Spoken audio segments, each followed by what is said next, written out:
न तलाश मौत की है, न पसंद जिंदगी है। कभी जाऊं मैं मदीना, कभी जाऊं मैं मदीना, मदीना कभी जाऊं मैं मदीना, मेरी आरज़ू यही है, कभी जाऊं मैं सदारत के लिए, चूंकि हमारे जमइयत के सरपरस्त आला अलहाज सैयद मोहम्मद इरफान अंसारी साहब आपकी सदारत फरमा रहे हैं, मैं चाहता हूं कि चंद कलिमात आकर के अपने खुतबा सदारत में की शक्ल में पेश फरमाएं। अस्सलाम वालेकुम।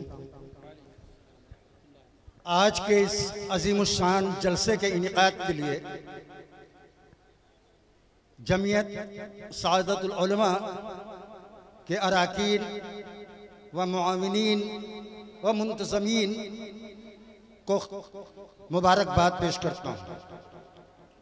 यकीनन आज की ये महफिल और जिस तरह बच्चों ने अपने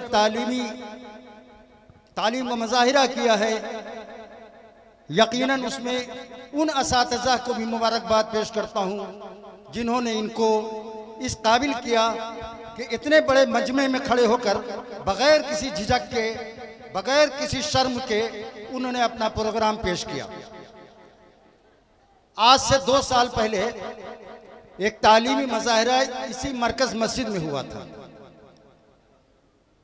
उस वक्त मुझे यह एहसास हुआ था कि ये असातिज़ा और ये मकातिब मसाजिद जो काम कर रहे हैं, यकीनन एक दिन ये काम काफ़ी तरक्की करेगा। हमारे गांव की 2 जमातें, जमियत उलमाए सादतगण, जमियत उलमाए हुफ़्फ़ाज़, जिनके ज़ेर एहतिमाम तमाम मसाजिद में मकातिब चल रहे हैं, मैं उन वालिदैन को मुबारकबाद देता हूँ जिन्होंने अपने बच्चों को इन मकातिब में दाखिल करवाया। इन मकातिब का जो वक्त है वो ऐसा वक्त है कि आप दुनियावी तालीम भी अगर हासिल करना चाहें तो ये रुकावट नहीं बनेंगे। ये मगरिब से लेके और इशा तक मस्जिद में इन बच्चों की तरबियत, दीनी तालीम दी जाती है। और यह सिलसिला अब न सिर्फ सादतगंज बल्कि कुर्ब जवार के अतराफ में जो मौज़े हैं, जो कस्बात हैं, वहाँ भी ये सिलसिला माशाअल्लाह शुरू कर दिया गया है।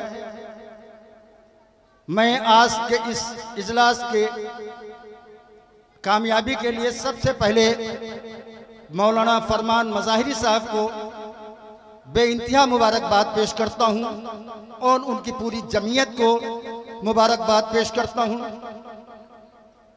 मैं सिर्फ एक बात कहना चाहता हूँ कि जिन वालिदैन के बच्चे इन मकातिब में पढ़ते हैं और मगरिब से इशा तक ज़रा उन बच्चों पर नज़र डालें जो इन मकातिब में नहीं होते हैं, जो मस्जिद में पढ़ रहे होते हैं। उनके हाथ में कुरान, तस्बीह और दुआएं होती हैं, और जो बच्चे बाहर होते हैं उनके हाथ में मोबाइल होता है। ये वालिदैन की जिम्मेदारी है कि हम माशरे को किस तरफ ले जा रहे हैं, आने वाली नस्लों को हम क्या देना चाहते हैं। हम क्या एक ऐसा माशरा बनाना चाहते हैं जहाँ फहश बातें हों, मोबाइल पे लोग अलग बैठ के, उनके वालिदैन को ये पता नहीं है कि हमारे बच्चे कहाँ हैं।